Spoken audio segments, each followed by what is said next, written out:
engarzar con el caso clínico que acaban de ver todos nuestros profesores respectivos. El riñón en las enfermedades sistémicas. Ustedes han tenido clases probablemente de neumocero, el pulmón en enfermedades sistémicas. No sé qué profesor les habrá dado la clase. Bueno, hay también el corazón en las enfermedades sistémicas. Y el riñón no podía dejar de pasar desapercibido. Hay enfermedades renales que son protagonistas. Si bien es cierto, hay muchas enfermedades sistémicas donde hay compromiso del riñón, pero acá vamos a dar aquellas enfermedades en donde se señala claramente, el componente renal es protagonista de ese cuadro clínico. Entonces, para eso hemos seleccionado, hemos sugerido, una buena sugerencia de parte de los que han hecho el SILABUS, que tres enfermedades sistémicas son fundamentalmente las que vamos a exponer y son un fiel ejemplo de cómo estas enfermedades afectan digamos, la célula. Entonces, estas enfermedades son el mieloma múltiple, la amiloidosis renal y la enfermedad de la hiperuricemia, en este caso, la gota. La amiloidosis, obviamente, el mieloma lo vamos a ver en sumo detalle cuando lleguen ustedes a hematología, porque son discrasias sanguíneas, discrasias de células plasmáticas. Y la gota, la hiperuricemia, lo vamos a ver con lujo de detalles en reumatología, porque muchas de las consecuencias del cuadro clínico son de orden reumatológico. Entonces vamos a hacer una revista rápidamente de ellas. Se arregla. Sí, la verdad se revela. Sí, parece que ya está cansándose ya del curso, ya está revelado. Bien, la primera entonces mieloma múltiple. Precisamente la enfermedad tipo es un caso que se le presentó en estos casos clínicos, ¿no? ABP. El mieloma múltiple es la segunda malignidad hematológica en el mundo entero. La primera son las leucemias, ¿no? Considerada el espectro clínico de las gamapatías monoclonales. Hay un capítulo de hematología que se llama gamapatías monoclonales.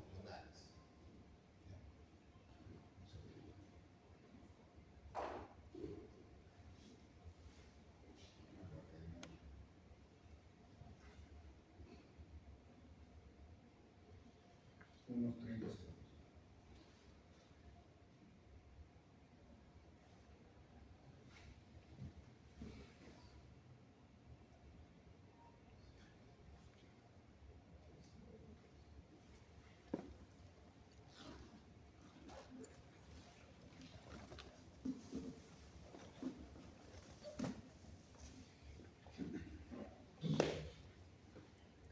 Hola,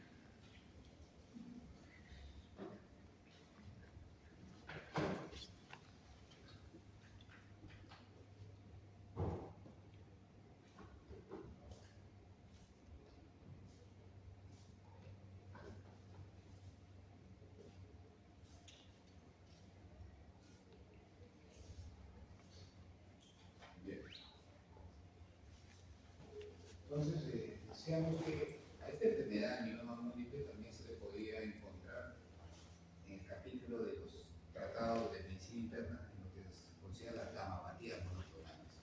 ¿Qué son gamapatías monoclonales? Son aquellas enfermedades en donde las células, donde el tallo son las células plasmáticas, que como ustedes bien saben, son células que producen inmunoglobulinas.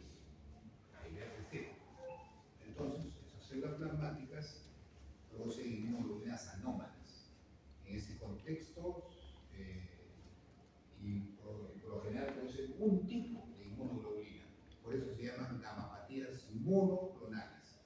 Porque según la estirpe de las células plasmáticas que están dirigidas a producir una inmunoglobulina, esa específicamente se desarrolla de naturaleza oncológica neoplásica sin tener una autolimitación con respecto a esa producción, por eso se llaman gamapatías monoclonales. En ese grupo también está el mieloma múltiple, está la amiloidosis, está la crioglobulinemia mixta, está algunos linfomas, está la macroglobulina de Waldenström, como las principales más características gamapatías monoclonales.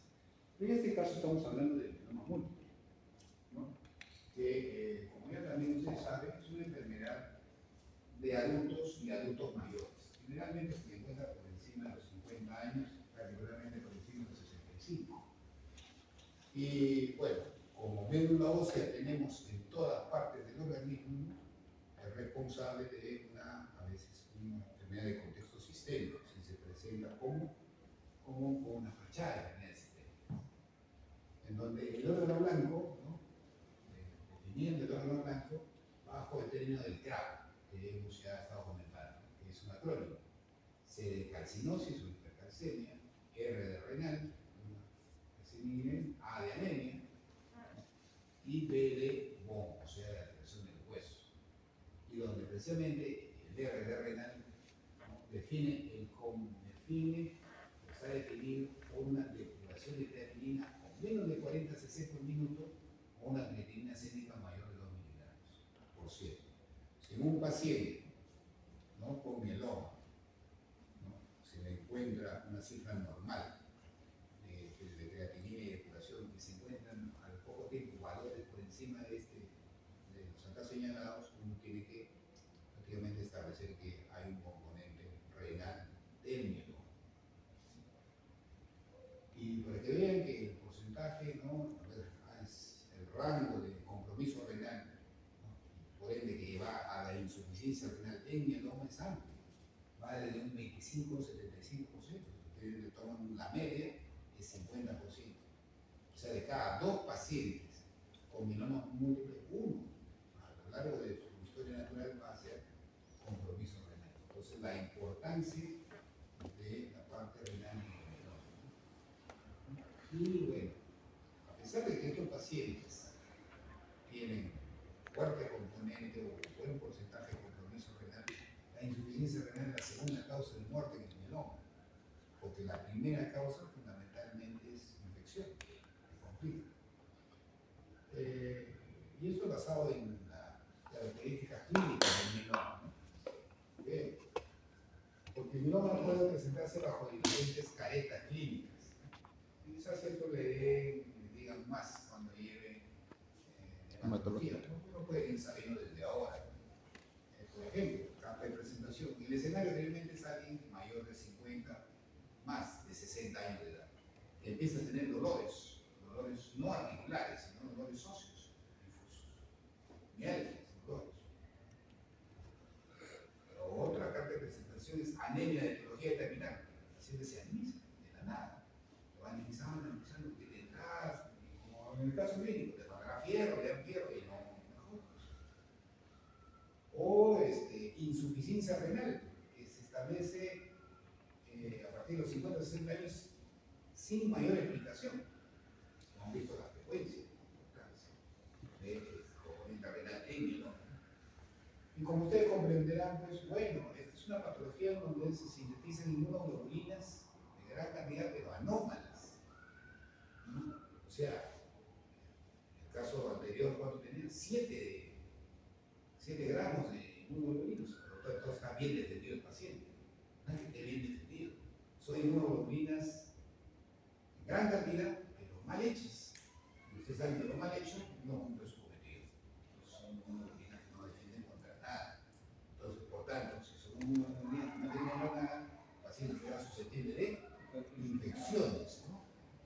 Y bueno, como ustedes ya deben irlo sabiendo, que ustedes ya están llevando, creo, ¿no? sé cómo es una enfermedad rara, un curso de 4 meses, y práctica dentro del capítulo, no sé cómo es, no medio raro, ¿no? Sí, Bueno, está normalizado. bueno, y sigue normalizado, pero que ya para el próximo año se arregle. En fin, entonces, en la génesis de las infecciones, ¿no? Están pues, los factores defensivos del paciente, ¿no? Alteraciones en la inmunofijación, en la inmunidad. Entonces, ahora no basta con decir el paciente está bajo de defensas. Es como decir estar enfermo, ¿no? No. Tengo que precisar qué tipo de defensas en las que están para uno poder predecir qué tipo de infecciones es. Por ejemplo, el VIH, ¿no? El VIH, cuando ustedes lo han llevado ya, ¿no? El VIH es el síndrome de inmunodeficiencia adquirida. Fundamentalmente el target son los CD4, son linfocitos T. Entonces, lo que tiene el paciente con VIH son infecciones por falla de linfocitos T, particularmente CD4. Tiene su propio tipo, tuberculosis, micosis, parásitos, citomegalovirus, tiroides. Uno de los pacientes tiene alteraciones en la inmunidad humoral, como es el mieloma múltiple. Y para el mieloma múltiple, lo general son infecciones por gérmenes encapsulados, ¿no? Neumococos, estafilococos. Entonces, estos pacientes se infectan de eso.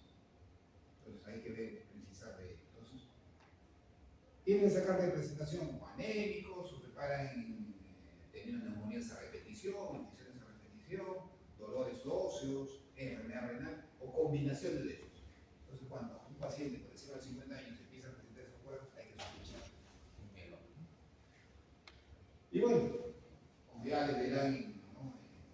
Un ojo de detalles en hematología, las terapias actuales han cambiado, ¿no? La historia natural del mieloma y también el componente renal del mieloma.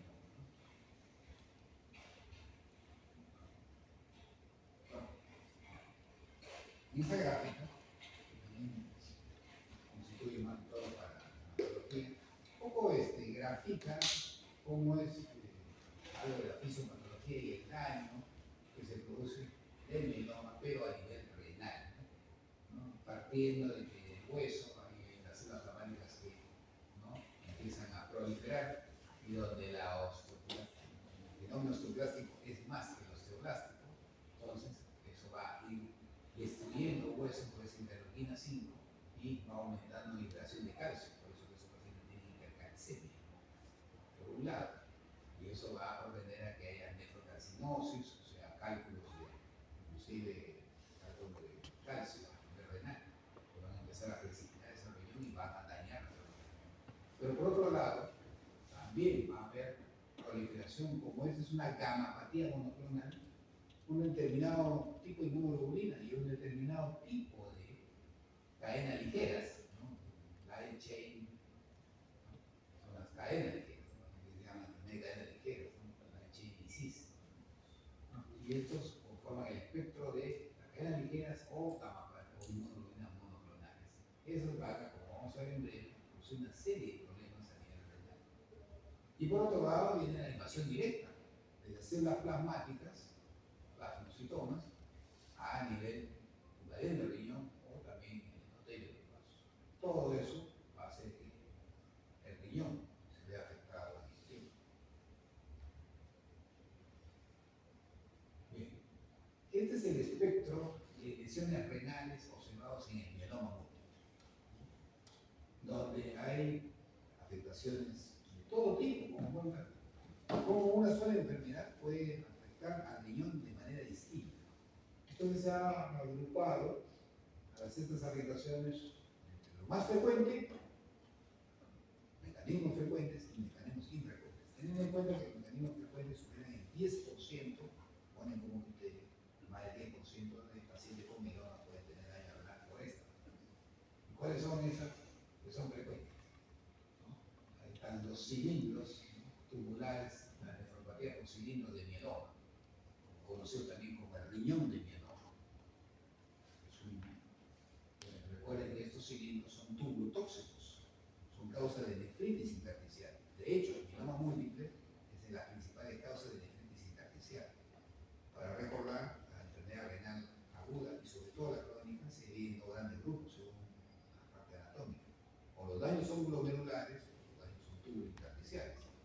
Y ese daño tubo intersticial es una de las enfermedades emblemáticas que producen ese daño es el mieloma múltiple.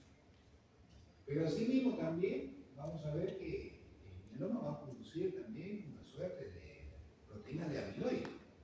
Y estas se pueden depositar en cualquier parte del riñón, fundamentalmente en el glomérulo. Entonces puede dar enfermedad glomerular.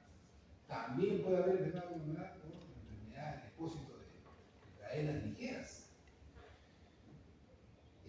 ¿Dónde se depositan esas cadenas ligeras? En el glomérulo. Y va a producir glomerulopatía. Entonces, el mieloma va a producir nefropatía a dos niveles, sí, a nivel de glomérulos y a nivel tubo intersticial. Y también puede haber unas formas mixtas desde mecocortón. Y también puede producir, como ya hemos dicho, nefritis intersticial aguda o crónica, que es una de las principales causas. Y ya más raro son otras, ¿no?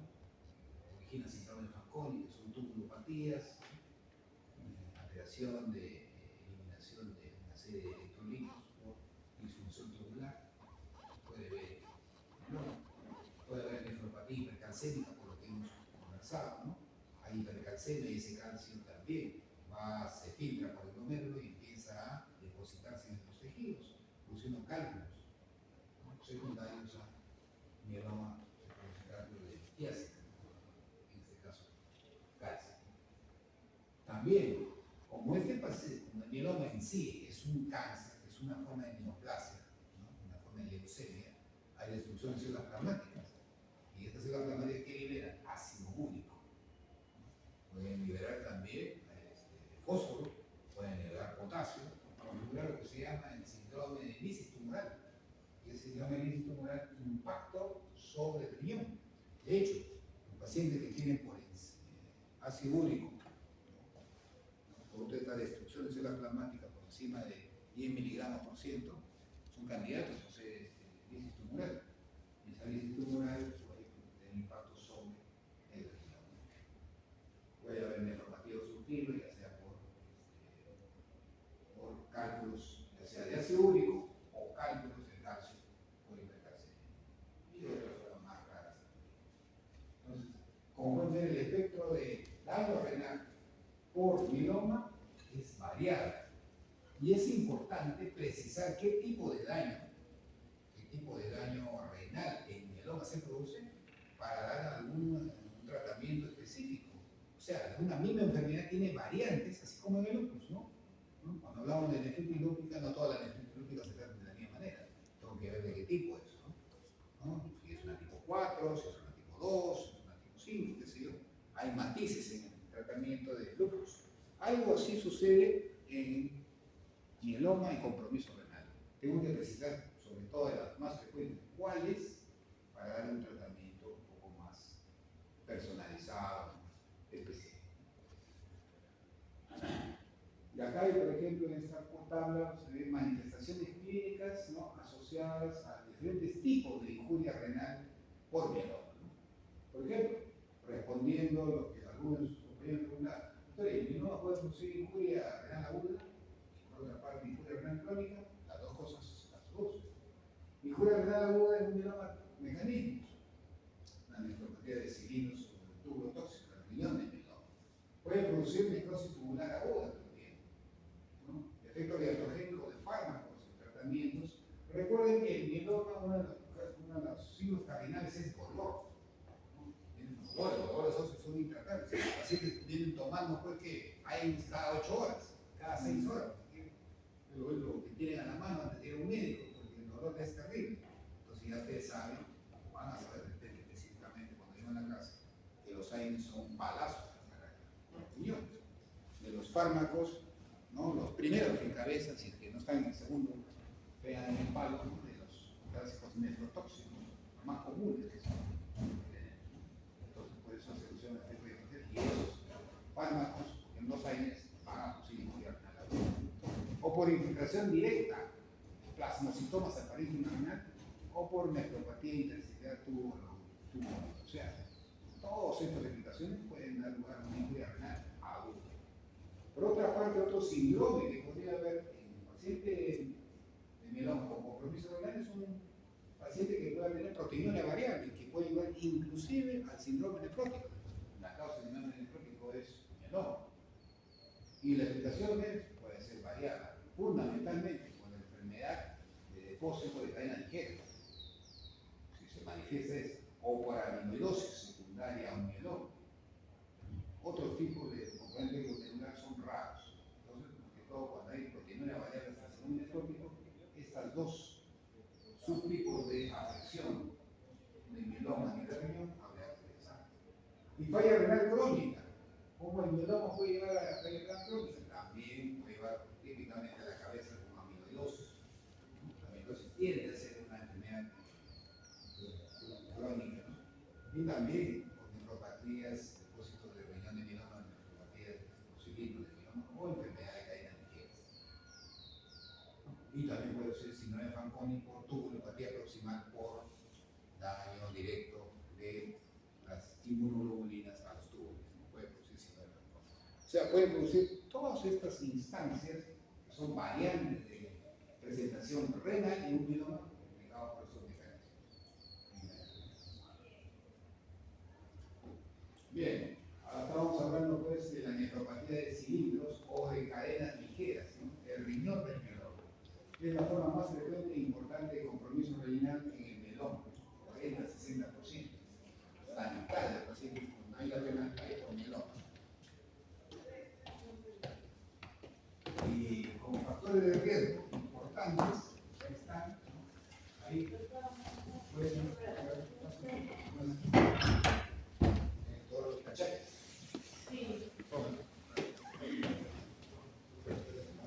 Bien, decíamos que hay factores de riesgo para el enfermamiento renal en el mieloma múltiple. ¿Cuáles son esos factores? En hipercalcemia. O sea, además del efecto directo que puede producir daño renal en mieloma, ya hemos dicho que uno de los componentes de mieloma es la hipercalcemia, ¿no? KC de carcinosa o de elevación del calcio. El calcio puede producir daño renal directo o indirecto. Directo, por depósito de calcio a nivel de los túbulos, produciendo nefrolitiasis, puede producir una neuropatía obstructiva y problemas crónicos. Pero recuerden también que la hipercalcemia, de repente la han revisado cuando llevaron endocrinología, ¿no? A raíz de hiperparatiroidismo, ¿no? Una situación clínica que predispone a náuseas y vómitos. La principal causa de náuseas y vómitos es hipercalcemia. Y esa náuseas y vómitos puede predisponer al paciente a deshidratación. Cuando se deshidrata el paciente, ¿no? Puede tener impacto directo sobre el riñón y una injuria renal aguda. Entonces, además de hipercalcemia, la deshidratación, la infección y uso por AINES o inhibidores de ECA también pueden predisponer a agravamiento y el uso de furosemida. Entonces, también esta nefropatía por riñón de mieloma es la causa más frecuente de injuria renal aguda en mieloma. Y está definida fundamentalmente ¿por qué? Porque es una nefropatía producida por cilindros de las cadenas ligeras kappa que se precipitan cuando se unen a la famosa proteína de Tan-Coso. Recuerden que la proteína de Tan-Coso es una proteína normal de los túbulos, que puede haber en cantidades pequeñas.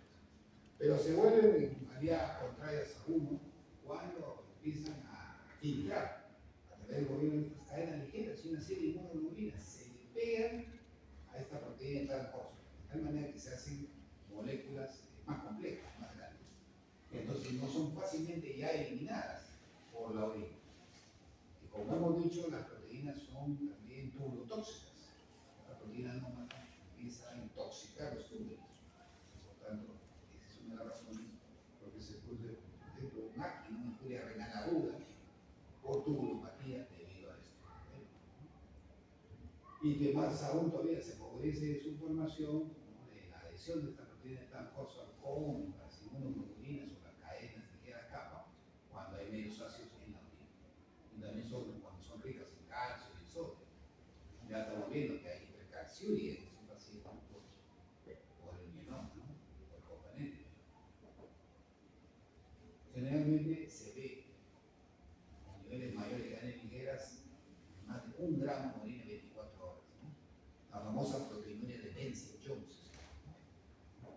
ustedes pidan dentro de la evaluación de un riñón de mieloma que estén en la sospecha o un mieloma, ven ustedes algún grado de alteración de la urea creatinina, pidan proteína de Benson Jones, ¿no? Que es esto básicamente lo que puede empezar. Y se va a ver más de nuevo, hay un gramo de estas proteínas ya tiene mucha correlación con nefropatía o riñón de mieloma.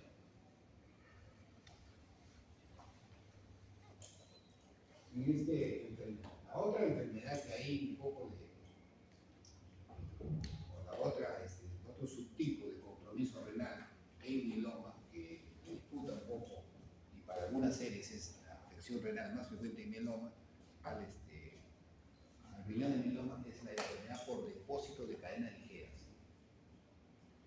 Esta enfermedad por depósito de cadenas ligeras más o menos es el 20 a 25% del compromiso renal en mieloma múltiple. Estas cadenas ligeras se filtran en el glomérulo y le ocasionan un daño directo al glomérulo. En el riñón de mieloma el daño es por tubulopatía, a las células de los diversos tipos de túbulos. Acá el daño es a nivel del glomérulo.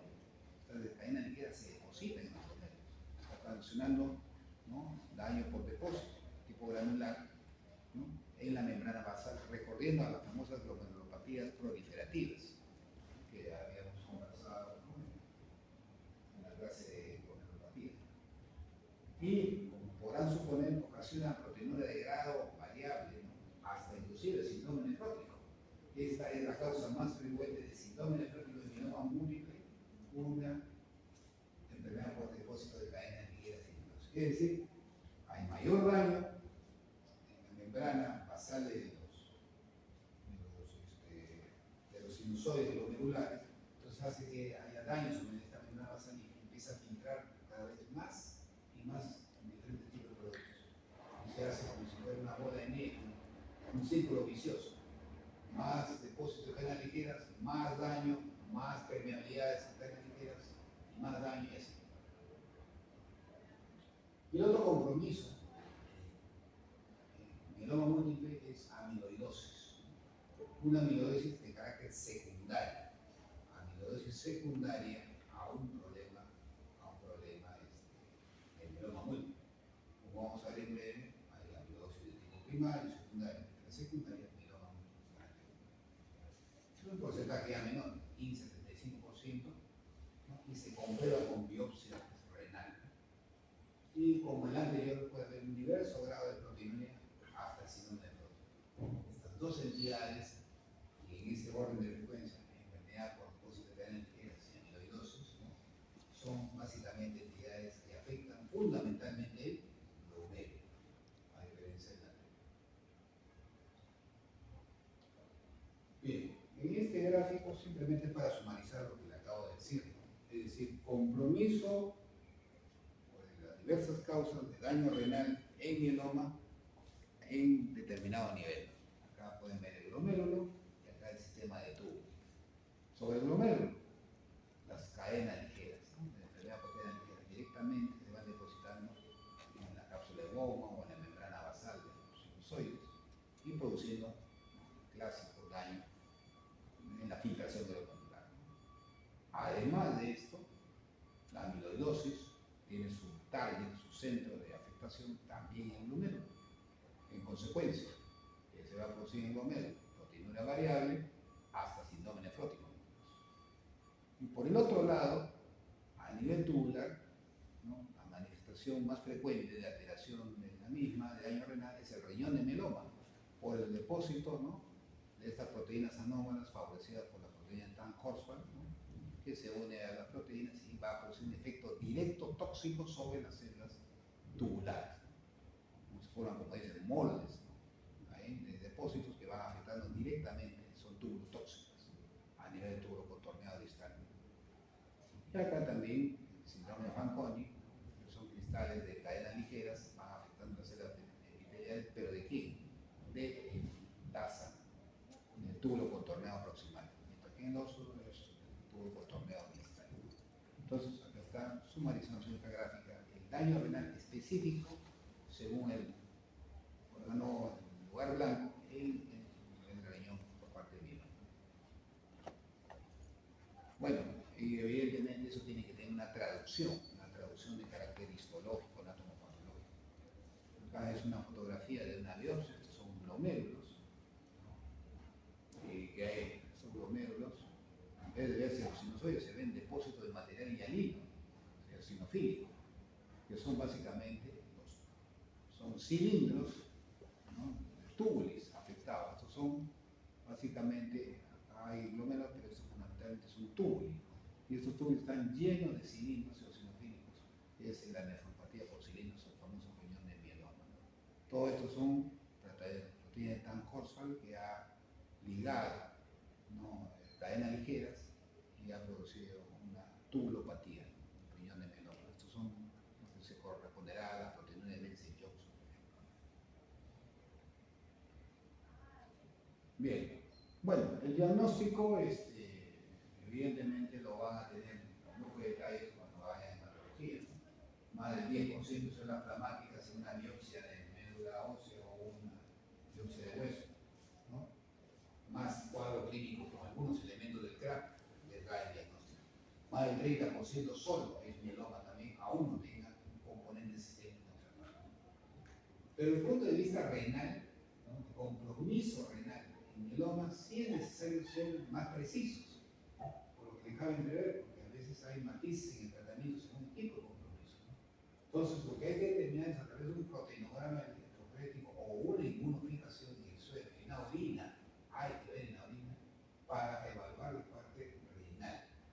Porque muchas veces estos pacientes en mieloma tienen, pues, el diagnóstico de mieloma en la sangre, en el suelo, pero no en la orina, lo cual nos aleja con buena medida compromiso renal de ese mieloma ya diagnosticado. Y una vez tenido en cuenta, ver si hay estas proteínas, determinar las cadenas ligeras libres en la orina, producto de su presencia patológica. Entonces, se dice que niveles menores de cadenas libres ligeras, menores de 50 miligramos por decilitro, son muy poco probables para que haga riñón de mieloma. Y eso tiene un valor predictivo negativo importante. O sea, ¿qué quiere decir valor predictivo negativo? Que cuando no lo tiene, no es la enfermedad. Que cuando lo tiene, puede ser. Pero cuando no lo tiene, niega la enfermedad o niega el compromiso. De tal manera que no se encuentren cadenas ligeras, no se encuentren cadenas ligeras en la orina, hace poco probable que sea riñón de mieloma. En un paciente con mieloma, estamos hablando de cualquier paciente. Entonces, no hay compromiso renal por riñón de mieloma. Y bueno, y la biopsia renal está indicada para determinar el tipo de compromiso renal por mieloma y su práctica es segura. Como decíamos, es una cosa parecida al lupus, ¿no? El lupus tengo que hacer biopsia para determinar el grado de afectación lúpica, y eso tiene un trasfondo terapéutico. Lo mismo sucede en el mieloma. No solo lo deberíamos contemplar con hacer, ¿no?, proteína de Benson-Jones, fijación en orina, sino ser posible hacer inclusive biopsia, ¿no? ¿Quiénes van a biopsia? ¿No? En mieloma, biopsia renal en mieloma, solo los que tienen compromiso o hay una alta sospecha de compromiso renal en mieloma. No cualquier paciente con mieloma diagnosticado con una creatinina normal, con proteinuria normal, va a biopsia, eso no va a poder. Y determinadamente el pronóstico, pues, componente renal, como el lupus, por ejemplo, siempre hago un parangón, una comparación con el lupus, ¿no?, le da pronóstico. Y a un mieloma, que es una enfermedad de respeto, una enfermedad delicada, si hay componente renal le da peor pronóstico. Hay que tener mucho cuidado. Y generalmente, a más carga tumoral, más posibilidad de que haya compromiso renal. Si en alguna medida te habla, pues, que si hay componente renal en mieloma, es que hay un mieloma que está fabricándose mañana, tarde y noche permanentemente. Con comparación con los pacientes con mieloma que no tienen componente renal, donde probablemente el porcentaje es menor que el compromiso tumoral. Y es la causa de enfermedad crónica de peor pronóstico comparada con las otras causas. Es decir, si ustedes ven un paciente con mieloma que tiene compromiso renal y han llegado a la conclusión que tiene enfermedad renal crónica, su pronóstico es malísimo por 6 meses, probablemente se va a morir. El paciente con injuria renal aguda sí puede tener poca oportunidad. Y el tratamiento es lo que se estila en el Perú, ¿no? Dejando a sus compañeros, la famosa terapia triple con cortisona y dexametasona, que también es efectiva para el riñón de mieloma, por si acaso. Bien, la otra enfermedad sistémica que podría tener componente renal muy interesante es la amiloidosis. La amiloidosis también es una suerte de gamapatía neuronal, fundamentalmente la amiloidosis primaria. Como vamos a ver, hay diferentes tipos de amiloidosis, 8 o 9 tipos de amiloidosis. Y que bueno, es una enfermedad no muy frecuente, no vale la pena, ¿no? Ni siquiera creo que en hematología vale la pena ser detallado, pero es importante que la conozcan. La amiloidosis es un grupo de enfermedades de diversa etiología poco frecuente, caracterizado por el depósito tisular de diferentes órganos de material amorfo, proteínas, ¿no? Que es el amiloide, y que tiene típicamente, como ustedes bien saben, con el colorante rojo de Congo, presentando una estructura fibrilar en la microscopía electrónica, ¿no? Se han descrito hasta 36 proteínas de ese tipo, o sea, variable, cada vez con los avances de la medicina van a descubrir más.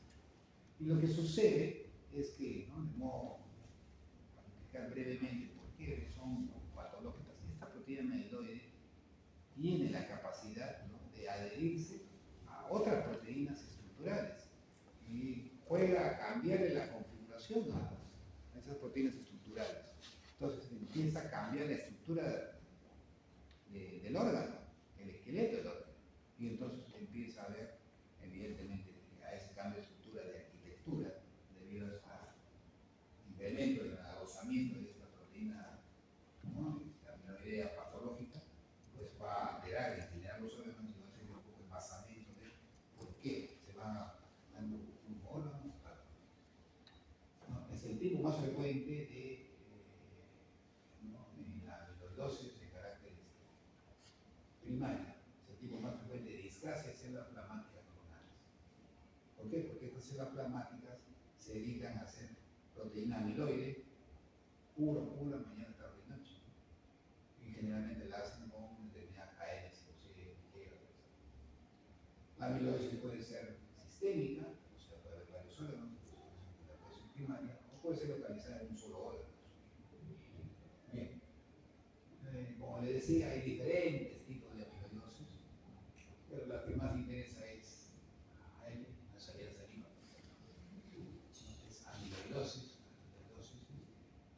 en este caso, de carácter primario. Generalmente es un cuadro clínico sistémico. ¿Por qué? Porque el amiloide se empieza a depositar no solo en el riñón, que es el motivo por el cual estamos conversando ahora, sino también el corazón puede haber insuficiencia cardíaca por amiloidosis.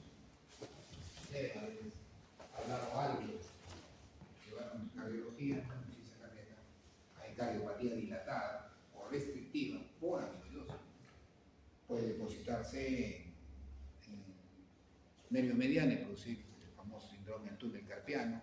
Puede depositarse en la pared de los vasos, produciendo equimosis. Puede depositarse en la lengua, produciendo macroglosia. Esa es la amiloidosis de carácter primario. Y la otra que es secundaria, y en el riñón naturalmente también puede ser. Y la amiloidosis, que es la amiloidosis secundaria, generalmente es a procesos inflamatorios, a procesos crónicos, también a neoplasias, a enfermedades heredofamiliares, ¿no? Que es la que sí vemos con frecuencia, a una frecuencia en el hospital, ¿no? Una de las principales causas es síndrome nefrótico, ¿no? La amiloidosis, pero de forma secundaria a un proceso de fondo. El resto son sumamente raros.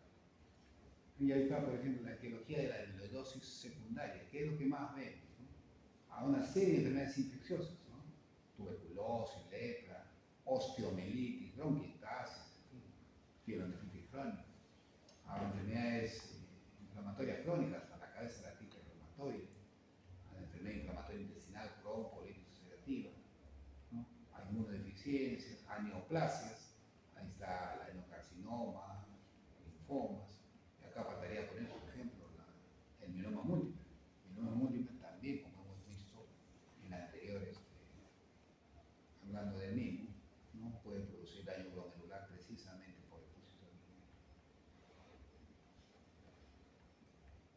Manifestaciones clínicas sistémicas para la amiloidosis primaria, ¿no? Puede producir síntomas inespecíficos, lo que ustedes deben decir, síndrome constitucional, ¿no? Fatiga, pérdida de peso, pérdida de apetito. La afectación renal, proteinuria y albumina de diverso grado, inclusive al síndrome nefrótico. Inclusive puede afectar severamente la función del riñón, insuficiencia renal que generalmente crónica, o sedimentos urinarios alterados.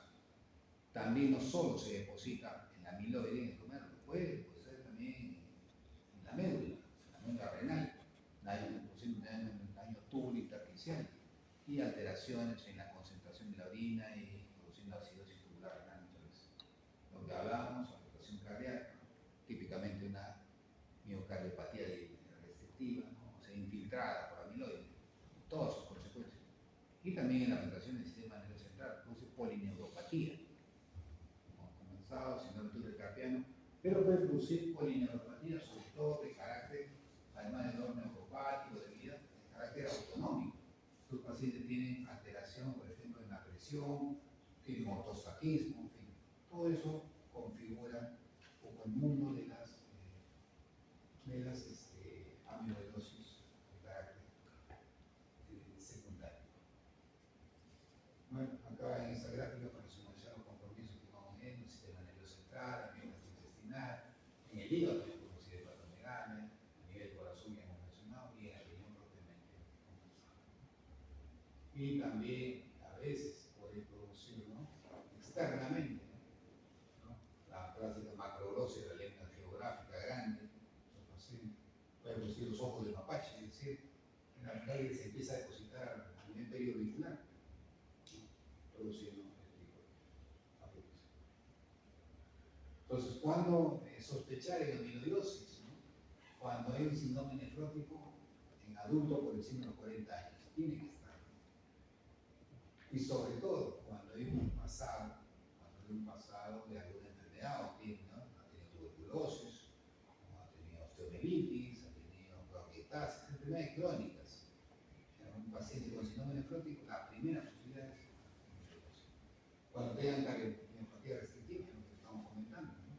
Los cardiólogos ven una miocardiopatía restrictiva y de ahí pueden inferir, hay que descartar la amiloidosis, neuropatía periférica, hepatomegalia, y todo lo que es gamapatías moleculares de origen incierto y indeterminado, hay que investigar con amiloidosis. Y particularmente ya en la amiloidosis renal, ya habíamos dicho que básicamente son dos tipos, 8 o 10 tipos de amiloidosis que tienen repercusión importante directa sobre el riñón, ¿no? Ya sea por la forma de cadena ligera o la amiloidosis secundaria. Es raro amiloidosis como cuento renal en las heredofamiliares, en las formas heredofamiliares. Y el 60-30% de las amiloidosis de cadena ligeras o primarias tienen componente renal. Proteinuria variable, síndrome nefrótico, también puede producir problema tubular intersticial vascular, ¿no? Y la enfermedad renal crónica es una de las principales causas de muerte en pacientes con amiloidosis. Sí, hablado señora. Ya, todo tranquilo, ¿no?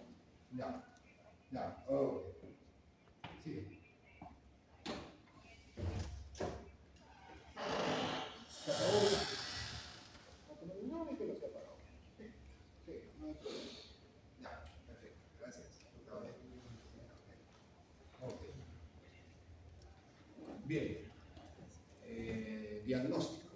¿Cómo hacemos el diagnóstico de estos pacientes, ¿no? Acá sí, de frente, si uno sospecha de amiloidosis, hacemos a través de una biopsia renal. Y esa biopsia renal, el tejido que usted tiene en esa muestra, tiene que ser sometida a varias tinciones. A hematocina y eosina, a ver tinción con birrefringencia, a inmunofluorescencia y inmunohistoquímica. Y además que en simultáneo se hace el estudio completo para el mieloma, donde se demuestra la clonalidad, la uniclonalidad, la producción única de proteínas de un tipo, ¿no?, para ver la famosa gamapatía monoclonal. El pico monoclonal, el proteína microforético y la inmunofijación, que nos determina que qué inmunoglobulina o qué cadena, ¿no?, pesada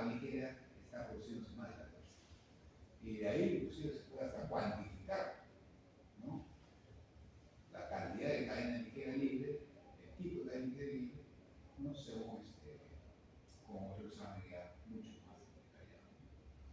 Hay espectrometría con microdisección láser, la tecnología última que es el gold estándar para eliminar precisamente la cuantificación, ¿no? Bueno, eso son probablemente tecnologías de otros lados que no tenemos a la mano. Lo que hacemos puntualmente es esos tres primeros. Bueno, acá es un algoritmo para la sospecha de amiloidosis, la parte clínica. Generalmente la amiloidosis primaria tiene todo eso, macroglosia, un poco de mapache, hay alteración en la mandíbula. También, cuando no puede masticar bien, todo eso puede sospecharse una amiloidosis primaria. Y se hacen los estudios respectivos de gracia, inmunización y se aumenta la inmunohistoquímica. En cambio, para la secundaria, básicamente hay que ver cuál es la enfermedad de fondo que hay, y para las familiares sí, historia familiar.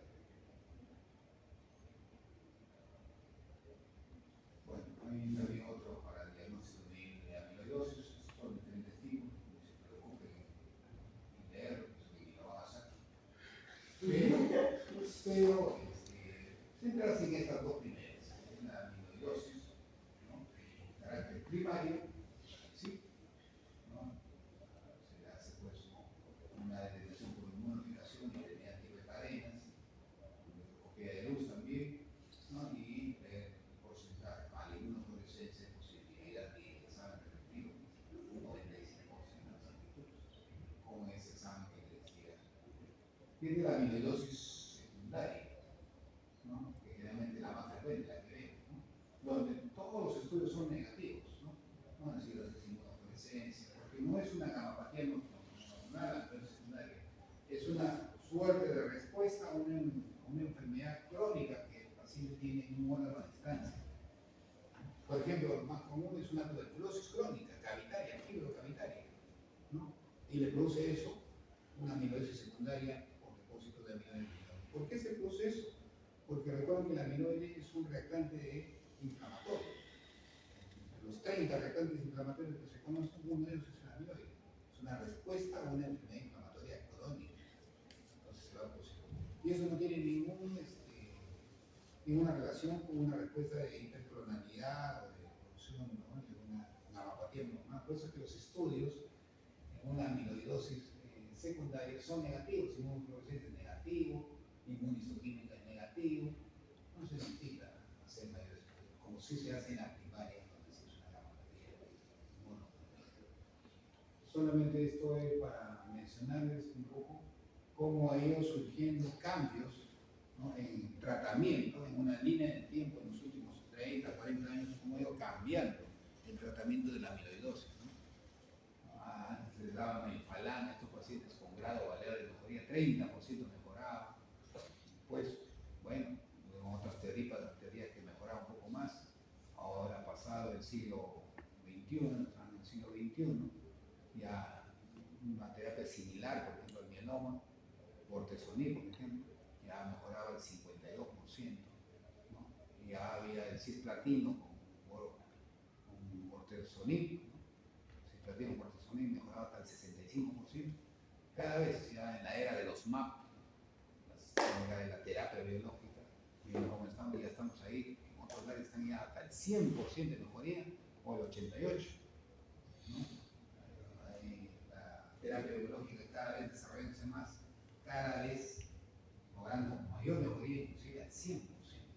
Bueno, cuando ustedes se gradúen en médico, ya la amiloidosis ya va a ser enfermedad del pasado que era irreversiblemente crónica y devastadora.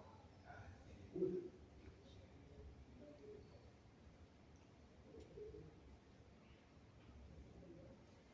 Bueno,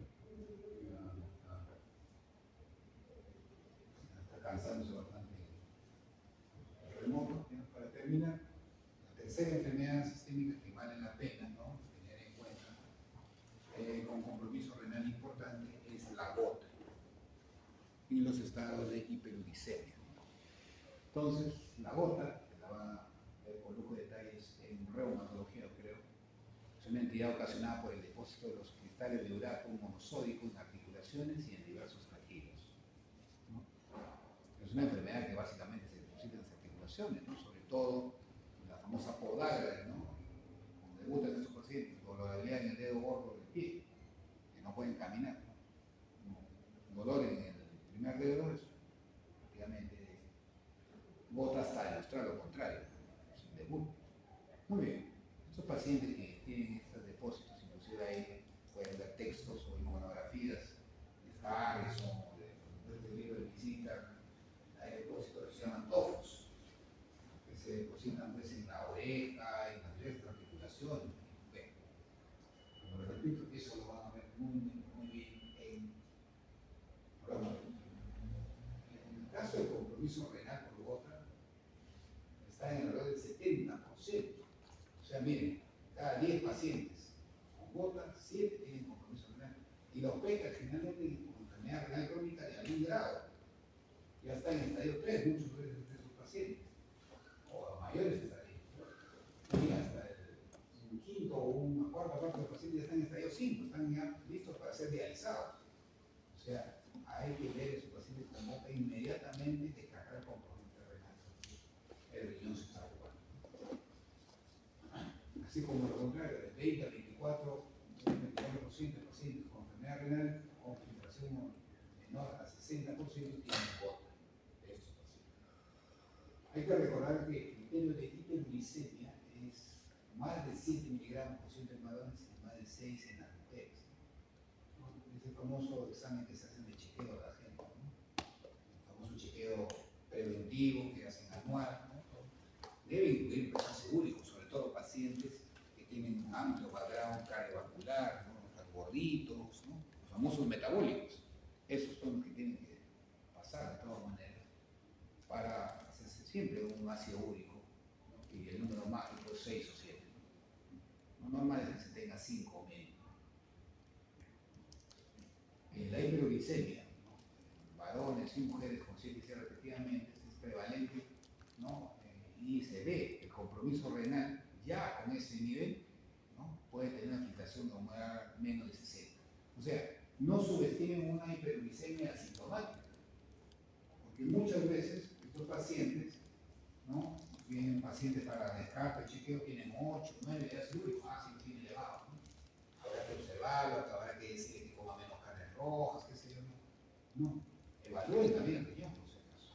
Ya hay compromiso renal a veces con ese nivel, a pesar de que no tenga dolores articulares, no tenga podagra o otro, no. Lo renal es más silente, entonces pidan una ureatinina, una depuración y naturalmente hay que hacer recomendaciones dietéticas en disminuir carne roja.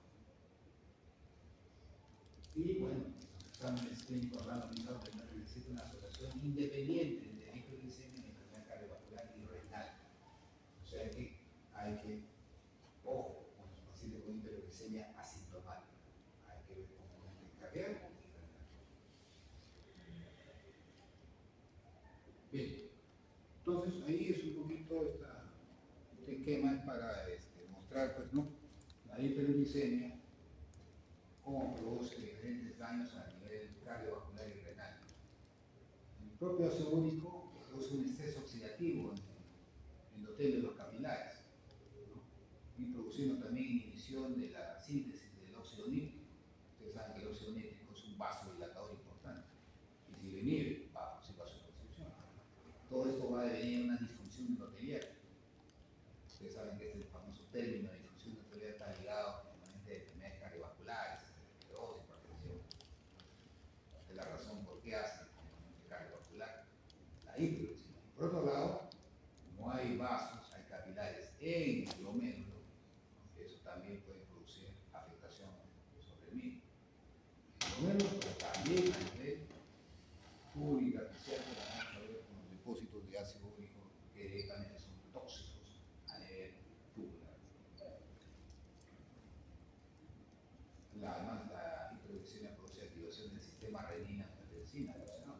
Eso también es un factor proliferativo para el endotelio vascular, lo engrosa, lo hiperplasia y produce también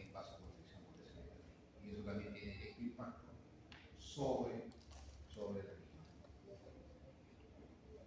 Bueno, el daño renal por hiperuricemia entonces, ¿no? Que produce un estado de ácido úrico elevado en sangre, que va a inducir, una vez que el ácido úrico se filtra por el glomérulo y pasa a los túbulos, afectación directa a la arteria aferente, produce fibrosis de la arteria aferente. Y ustedes saben que eso puede producir también hipertensión glomerular y con eso disminución del glomérulo. El propio ácido úrico, ¿no?, se deposita en la orina, con cambio del pH, y va a producir cálculos de ácido úrico. Los cálculos renales solamente son por calcio, no pueden ser también cálculos por ácido úrico. Entonces, hay una limpieza por ácido úrico. La hiperuricemia va a producir cambios hemodinámicos y histológicos a nivel renal, llevando una glomerulosclerosis y una fibrosis tubulointersticial. Uno de los mejores modelos de enfermedad tubulointersticial también es la gota. Se deposita en la médula del riñón, particularmente, no tanto en el glomérulo, sino en la médula del riñón, produciendo fibrosis e inflamación a ese nivel, es decir, a nivel de los túbulos. Y esta nefropatía por ácido úrico calificada así, es una injuria renal aguda, inclusive es con anuria y oliguria. Se produce entre el 10 al 15% de los pacientes con gota, y produce también una suerte de síndrome tumoral parecido al anterior, acumulándose ácido úrico y evidentemente precipitando fosfato-calcio. Generalmente hay que tener mucho cuidado. La primera causa de hiperuricemia es la gota, que es prácticamente un trastorno metabólico donde hay aumento de producción de ácido úrico. Pero la segunda causa de elevación de ácido úrico son las neoplasias, los tumores. A veces nosotros tenemos estos chequeos de hiperuricemia y no es porque venga gota, es porque tiene una neoplasia que existe. ¿Por qué se explica eso? Porque como ustedes saben, los problemas neoplásicos, hay una proliferación y destrucción de las células. Se las proliferan más células de la cuenta, pero como son células sensibles, también se destruyen rápidamente, se autodestruyen, ¿no?, a través de un mecanismo que es la lisis tumoral.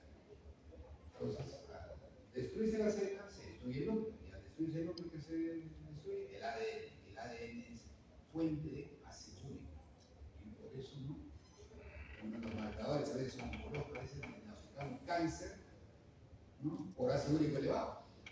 Es la única pista que tiene. ¿Dónde tiene ácido úrico elevado? Y el cáncer, una forma de neoplasia hematológica. Entonces, este ácido úrico se precipita en la orina y con fosfato cálcico empiezan a producir serie de cilindros en daño por el organismo. Por eso es que cuando se tiene hiperuricemia o lisis tumoral, lo que hay que hacer es hidratar al paciente, se limpia la orina, pero además es ácido úrico, hay que poner un antagonista, ponemos un alca. Entonces, ¿qué le pondremos?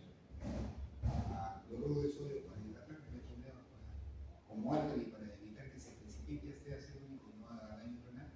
¿Qué le pondremos? Bicarbonato. Se le da solución de cloruro de sodio con bicarbonato para evitar más daño renal cuando se le va elevando la urea de la orina. Bueno, y es solamente para que vayan conociendo, pues, ¿no? Vuelvo a repetir, por lujo de detalle, lo van a ver, ¿no?, cuando en terapia ya de gota. Acá simplemente es un poco para ver los aspectos peculiares del tratamiento en gota con componente renal. Este es para la crisis, la profilaxis, ¿no? Y por una parte, en el momento de la crisis, el paciente viene con problema renal agudo, incluso por variabilidad, por depósito de gota aguda, y otra es una terapia de mantenimiento para bajar, tener permanentemente bajo el ácido úrico, evitar la hiperuricemia crónica. En la parte de la profilaxis está la colchicina, ¿no?, pero hay que tener un cuidado. Colchicina se da en gota, es uno de los tratamientos agudos, pero ojo si tiene componente renal, porque puede afectar la función renal.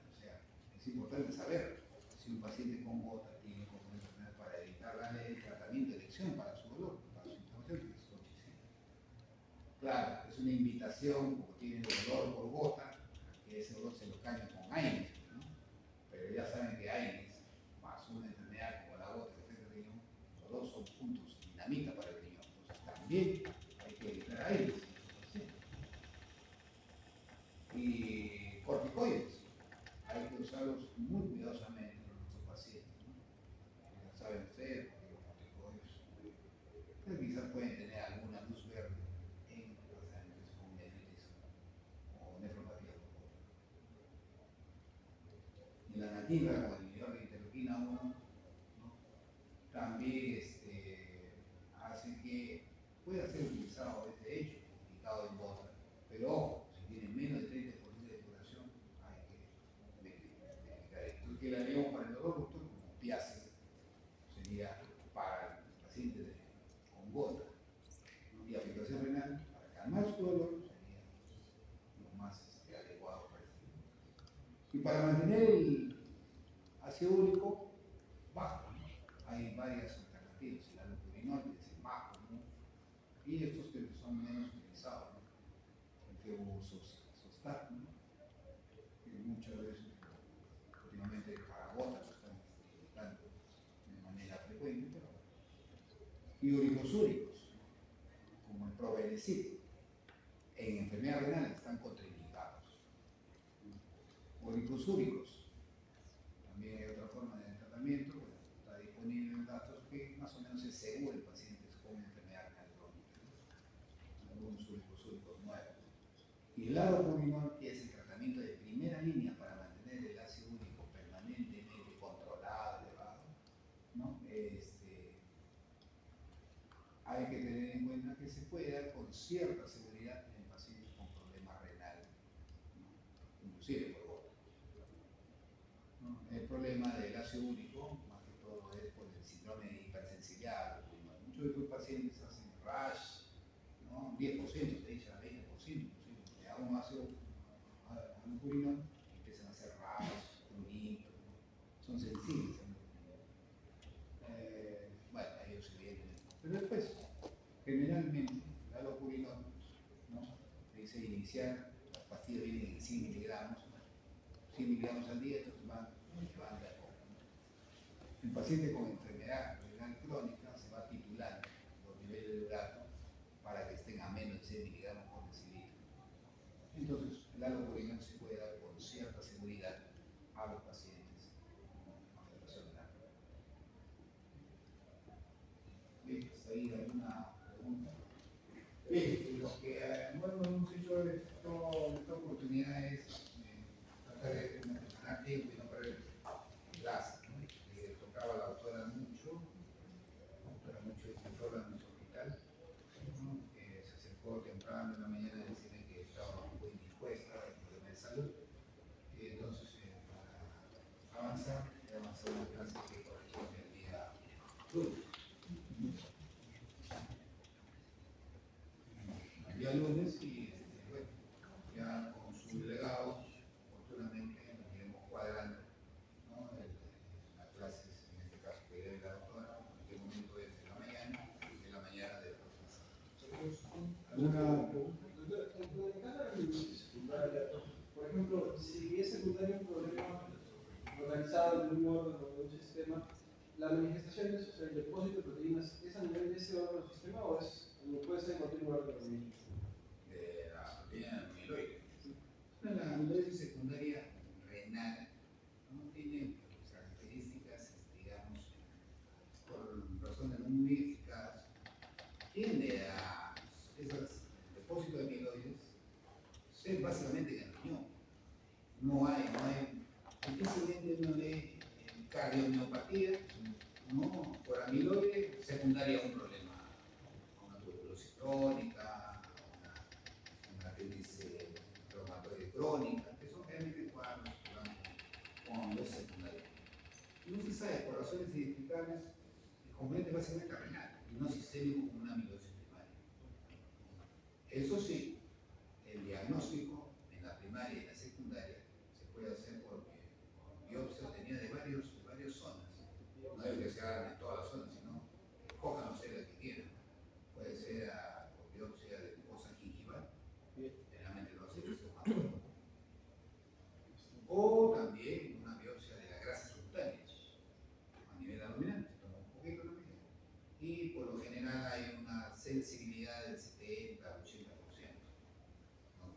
que dice que esté con amiloide todo el cuerpo.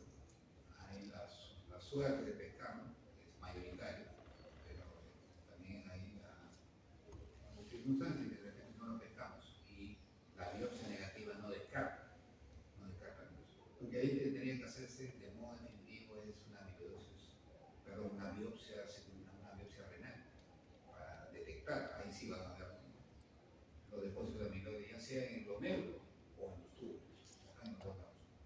Doctor, ¿y el tratamiento para amiloidosis acá en Minsa? No, bueno, es muy similar al mieloma, ¿no? Lleva más o menos el mismo esquema para las primarias, que son infrecuentes. El mieloma es lejos más frecuente que la amiloidosis. Pero para las secundarias es el tratamiento de la enfermedad de fondo. Una tuberculosis crónica, hay que tratar la tuberculosis, una bronquiectasis, controlar la bronquiectasis, ¿no? Si es una osteomielitis, más va dirigido a la enfermedad de fondo. No hay un tratamiento, ¿no?, de algún inmunomodulador para amiloidosis secundaria, solo para la primera. Sí, si no, no sé qué.